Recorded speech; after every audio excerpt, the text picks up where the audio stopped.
समजतात तसं सैनिकी शिक्षण म्हणजे केवळ नेमबाजी किंवा कवायत नाही, तर मुळात एक अधिकारी निर्माण होण्यासाठी जी मनोवृत्ती निर्माण व्हावी लागते यासाठी जे प्रशिक्षण द्यावं लागतं ते म्हणजे सैनिकी शिक्षण.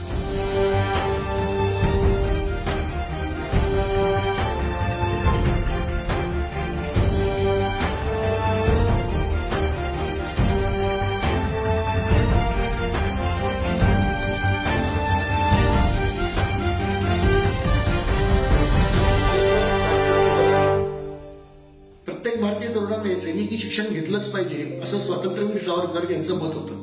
कारण मुळात भारत ही एक सुवर्णभूमी होती आणि तिच्या संपत्तीच्या आशेने आपल्यावर असंख्य आक्रमणे झाली आणि केवळ सैनिकी बळात कमी पडल्यामुळे शेकडो वर्षांची गुलामगिरी आपल्या नशिबात झाली. आणि म्हणूनच स्वातंत्र्यवीर सावरकरांचे कर्तृत्ववान अनुयायी कैलासवासी विक्रम नारायण सावरकर यांनी महाराष्ट्र मिलिटरी स्कूलची स्थापना केली.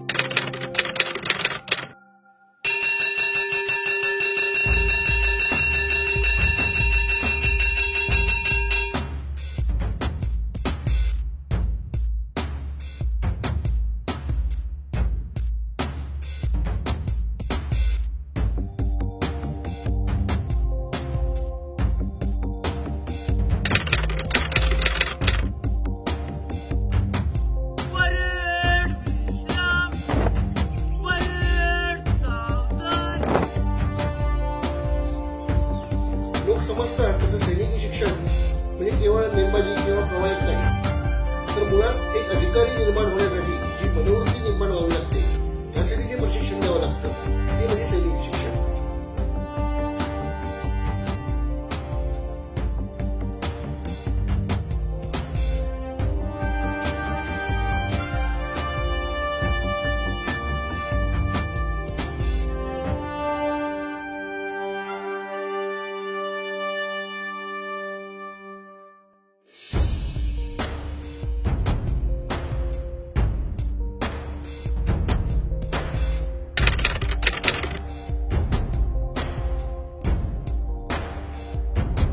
इंग्रजीत ज्याला आपण ऑफिसर क्वालिटी म्हणतो ते गुण प्रत्येक मुलात निर्माण व्हावे हा आमच्या शाळेचा हेतू आहे. तो मुलगा धाडसी हवा, अभ्यासू हवा, विचारी हवा, त्यात नेतृत्व क्षमता यावी, असे अनेक गुण आहेत आणि ते निर्माण होण्यासाठी आम्ही विविध प्रकारचं प्रशिक्षण शाळेत देतो.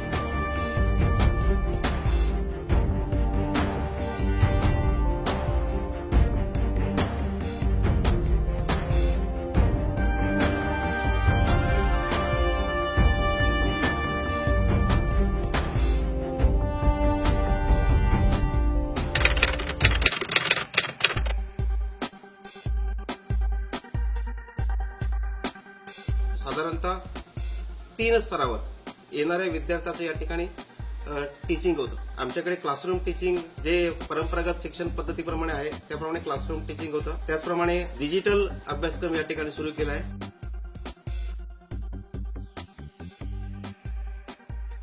तसेच आणखी आपण म्हणाल तर या ठिकाणी आम्ही एकमेव कोर्स या ठिकाणी सुरू केले, ब्रिज कोर्स, जो इतर शाळांमध्ये आज नसेल. या ब्रिज कोर्समध्ये सर्व विषयाची अगदी बेसिक तयारी आम्ही करून घेतो. येणारा प्रत्येक विद्यार्थी हा प्रत्येक विषयामध्ये वीक आहे, कमजोर आहे असं समजूनच आम्ही त्याच्याकडे लक्ष देतो आणि त्याप्रमाणे त्याच्याकडे आम्ही टीचिंग करतो.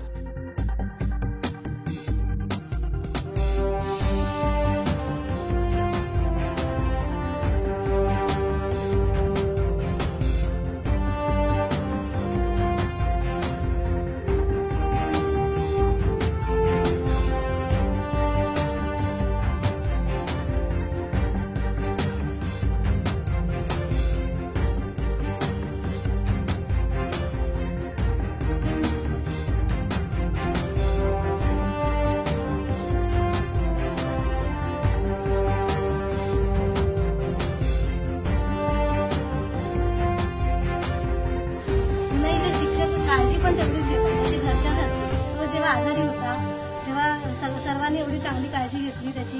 आम्हाला फोन केला, आम्ही भेटायला आलो, पण नंतर पूर्ण त्याची इथेच काळजी घेतली गेली.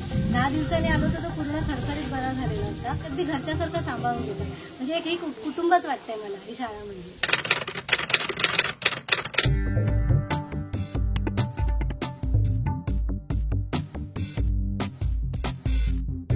बऱ्याचदा पालकांना मुलांना निवासी शाळेत ठेवल्यानंतर त्यांना अन्न कसं मिळेल याची काळजी वाटत असते. त्यामुळे त्यांना घरच्याच सारखं सकस आणि पोषक आहार इथे आम्ही देतो. आमच्या ज्या भाज्या इथे असतात त्या आमच्या स्वतःच्या मल्यामध्ये उगवलेल्या असतात, सेंद्रिय खताच्या आहेत ना. मुलांना घरची आठवण येऊ नये म्हणून आम्ही व्हेज नॉन व्हेज व्यवस्थित त्यांना देत असतो.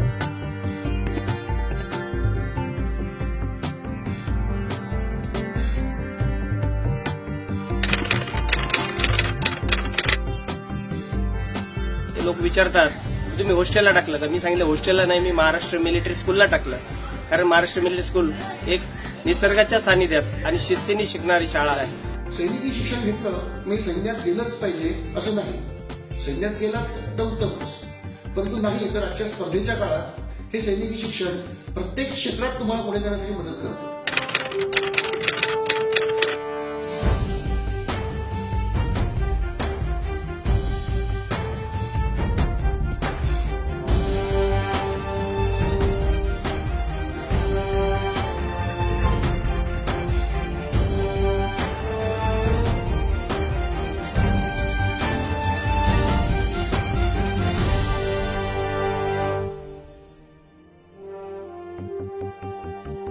मैं यहाँ पर करीब 16 साल से यहाँ पे हूँ और इन 16 साल में 13 साल तक हमारी जो टीम है अभी तक वो हॉकी स्टेट चैंपियन रही है.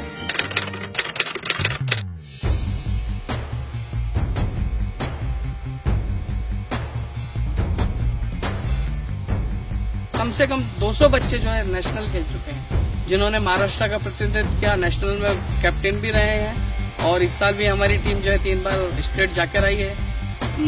स्टेट की जो एक महत्वपूर्ण ट्रॉफी होती है मेजर ध्यानचंद ट्रॉफी, वो इस साल हम लोगों ने जीती है.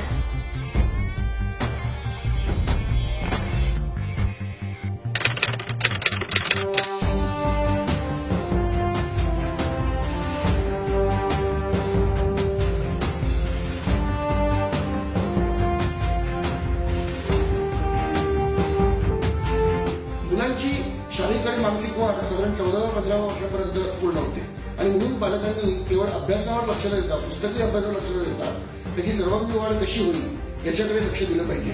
आणि मला वाटतं सैनिकी शिक्षण देणं हाच एक त्यातला एक उत्तम मार्ग आहे.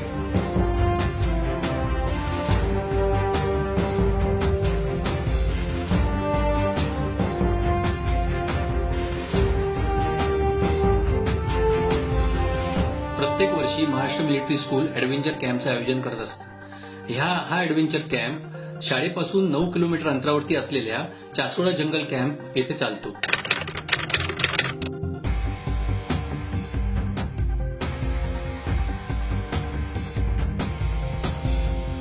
ह्या सर्व ऍक्टिव्हिटीसाठी आमच्याकडे ट्रेन स्टाफ आहे आणि सगळ्या ऍक्टिव्हिटी ह्या ॲडव्हेंचर्स असल्यामुळे सर्टिफाईड इंटरनॅशनल स्टँडर्ड्स इक्विपमेंट्स वापरतो.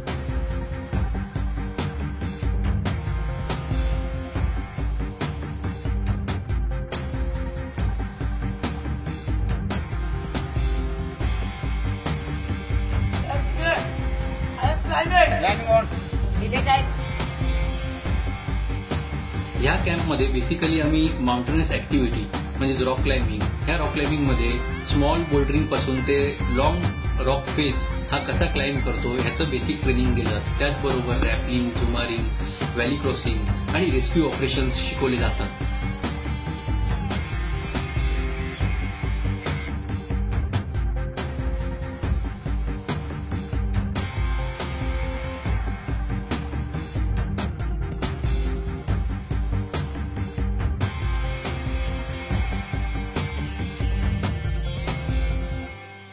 ह्या सगळ्या ऍक्टिव्हिटी बरोबरच टीम बिल्डिंग ऍक्टिव्हिटी हा एक मेजर पार्ट असतो. ह्या टीम बिल्डिंग ऍक्टिव्हिटीमधनं सांघिक भावना वाढीस लागण्याच्या दृष्टीने आमचे प्रयत्न असतात आणि त्याचबरोबर प्रत्येकाच्या लिडरशिप क्वालिटीज कशा डेव्हलप होतील ह्याकडे जास्त लक्ष दिलं जातं.